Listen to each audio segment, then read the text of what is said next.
So yun, kakatapos lang ng klase natin.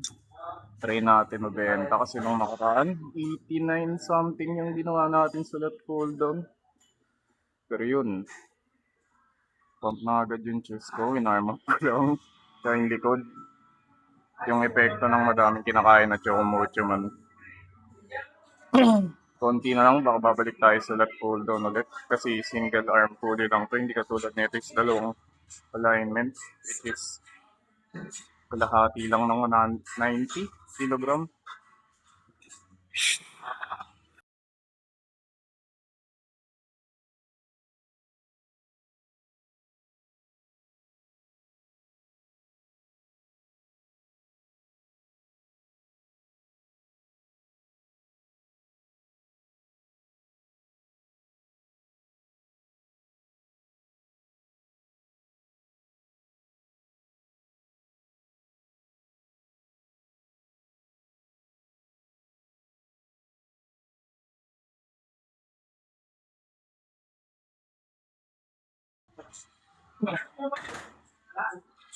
Isang set pa tayo na ito ulit.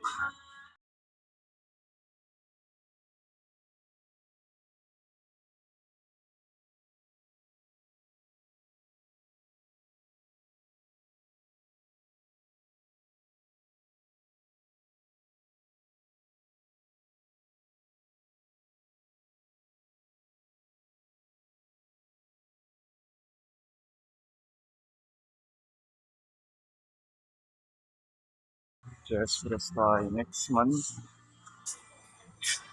So yun, gawin na natin ito man.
Grabe.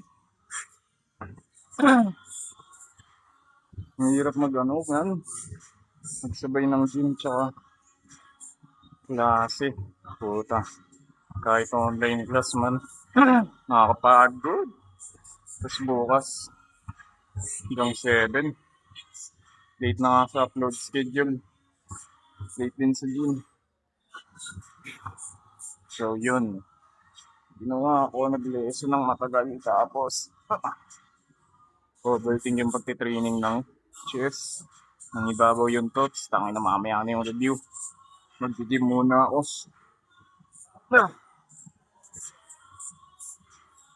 Grabe. Tapos after na ito, review ulit. Puta. Para paldo-paldo na. Pag naging contractor tayo.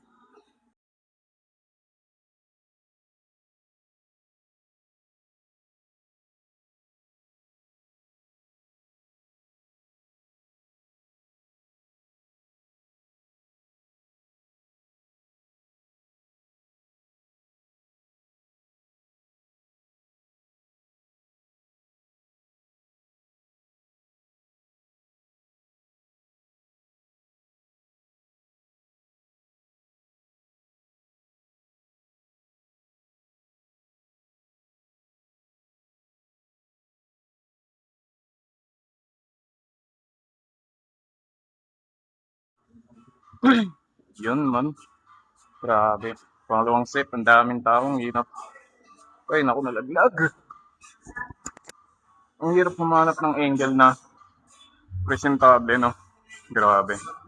So yun, maraming misconception sa pagbubuhat, men. Especially sa tinatawag na progressive overload. Hindi araw-araw, linggo-linggo, o kada buwan, lumalakas ka. Hindi ganun yun, man. May mga weekdays ka. May mga ka. May mga panahon na makakabot kang PR. Pero, malalaman mo lang yun pag nag-show up ka consistently. Ganun lang naman yung pagbubuhat eh. Ang misconception lang, akala ng mga tao sa progressive overload is kailangan araw-araw may progress, which is mali. Lalo na kung ang gusto mong achieve is failure. Kailangan talaga, wala kang ililib na reps at siguro 1. Katulad ng ginagawa ko sa squat para iwas fatigue. Pero yun, usually hindi ako nag-iiwan eh, lalo na kapag ganito. 3 exercise lang sa isang muscle group. Pero yun, sana natin itong buhat na to, man.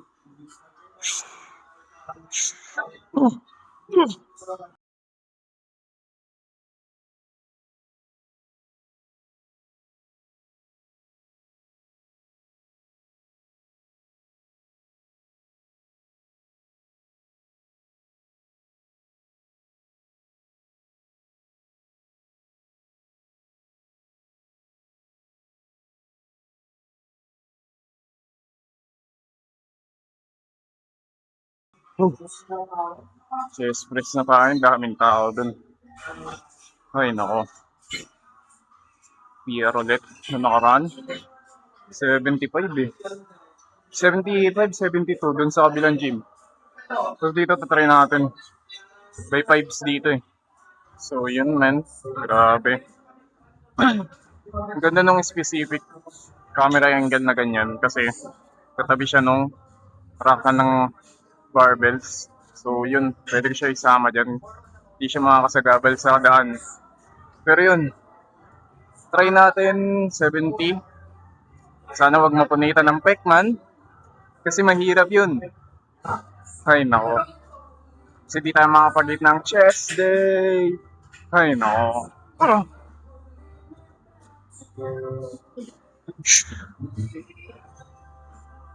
Ang bigat, man. 70 pa lang to ah.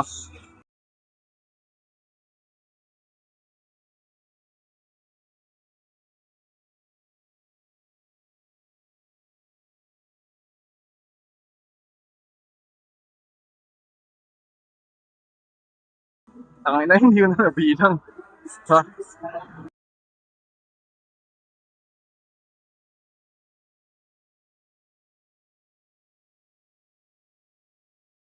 Ang ilan na yun, hindi ko na bilang. Panlima lang ata yun eh. Isang set pa tayo. Gawin natin 65 man. Ay nako, grabe man. Pump na pump yung chest natin. Hindi nagagawa ng Chocomucho na pre-workout eh.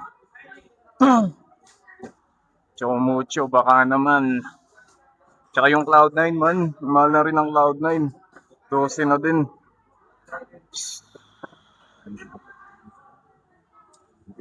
Game, 65 ngayon, pangalawang set. Mga 5 lang ulit.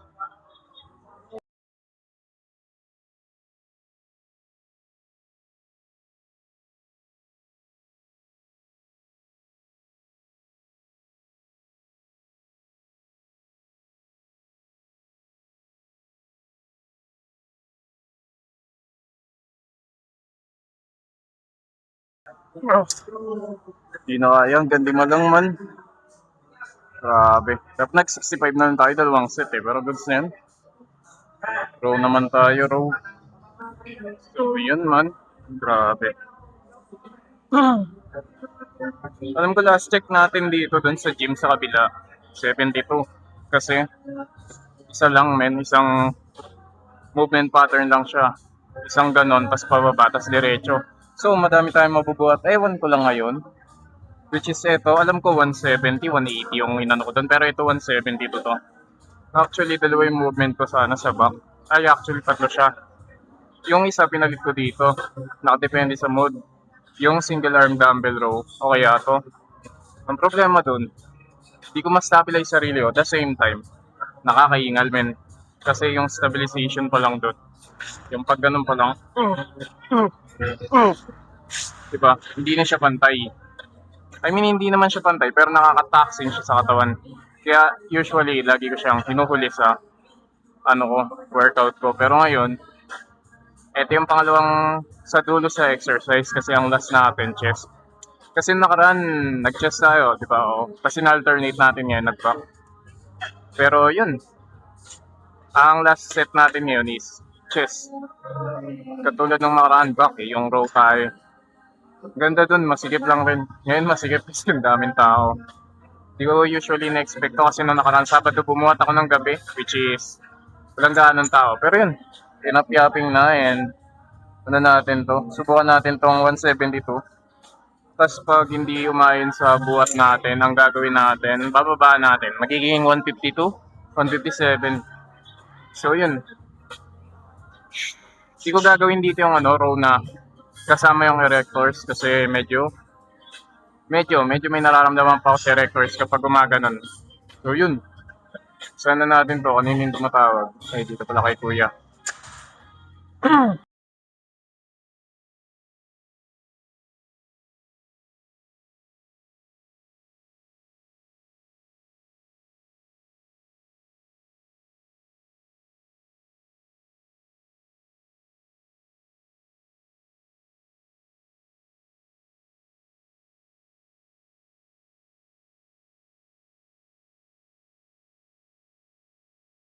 Hindi na tayo magkikail social man kasi nagkail social na tayo kanina sa upper back. Pero yun, isang set pa tayo. Grabe yung mga kantahan dito, man ang sakit. Kung hindi masakit pang barman. Pero kanya-kanya naman tayong enjoy sa music eh. Kaya nga tayo nagiging tao kasi meron tayong unique traits, especially sa mga kanta, di ba? Ay, nako.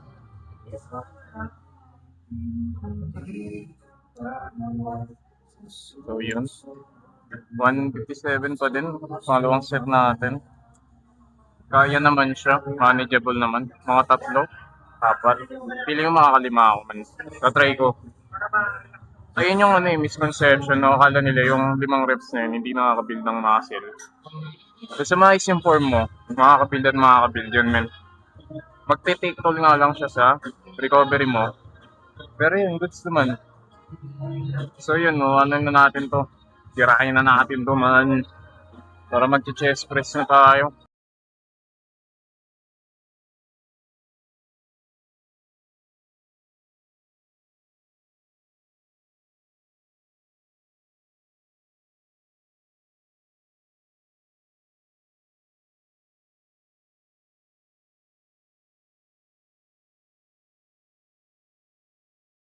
Ay, nako.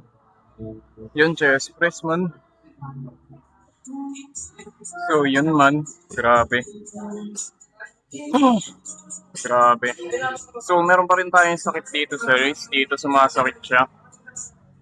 Might as well na prevent natin yung injury na yun na gumamit tayo na ito. Which is wrist support, man. No? Kesa i-risk natin magka-injury tayo, which is ang hirap ng karoon ng injury ngayon. Nasa Pilipinas tayo, tangina. Hirap magwaldas ng pera, man. Pero yun, actually maganda kapag newbie kayo. Gumamit kayo ng free weights, man. Maganda pang nag-free weights kayo. Mag-training natin kayo ng, which is eto nga, free weights. Ay pag magmamachine pala kayo, samahan nyo ng free weights kasi doon ay matututo mag-brace eh. Yung mga compound movement, yung bench, squat, and deadlift, man. Doon ay matututo mag-brace. Mas lalo kayong may injury free kasi kung marunong kayo iwas hernia sa katawan. So yun, buhatin na natin to. Ewan ko, mabubuhat natin. Tangin na, nag-heavy tayo dun sa incline. And yep, no!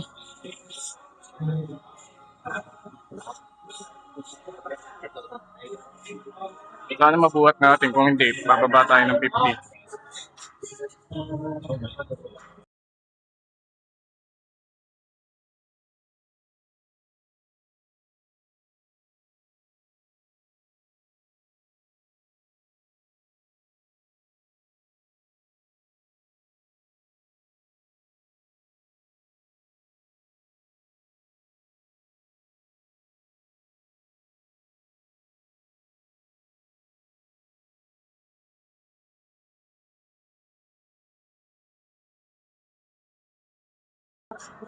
Bababa tayo, magpipiti tayo.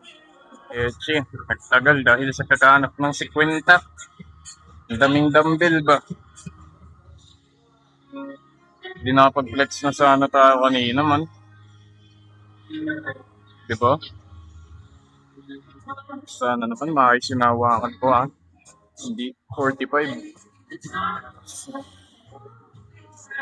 No.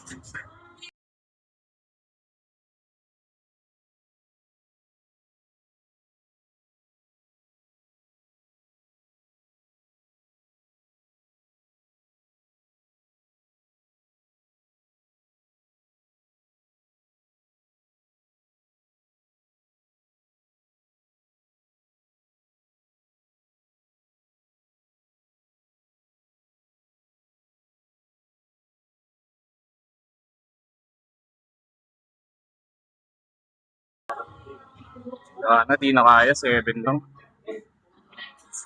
So yun, kakatapos lang ng buhat natin. Ipa-prioritize ko na next session natin yung forearm. Kailangan natin maglagay ng mas sa forearm, hindi sila pantay eh. Pero yun, grabe yung ano, grabe yung kanta, grabe yung remix.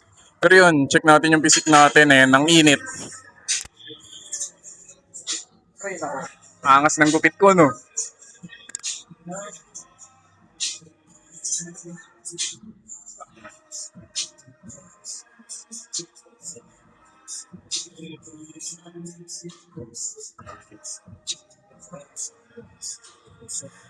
Yan, feeling ko nadagdagan na naman ako ng taba.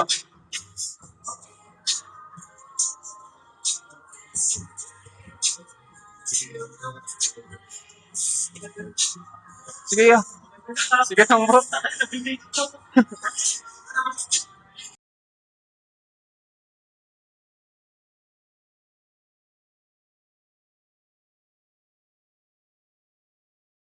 Wala na yung bicep pain natin, bloated lang tayo. Andun pa.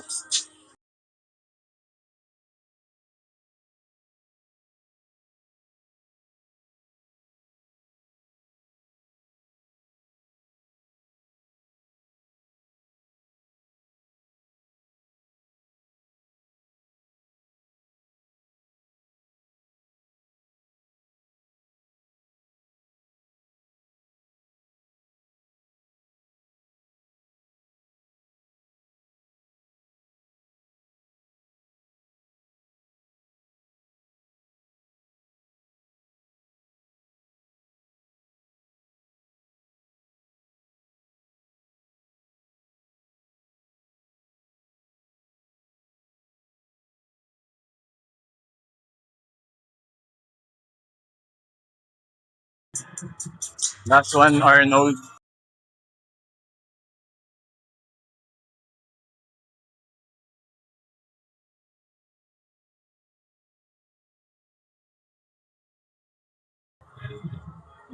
Grabe.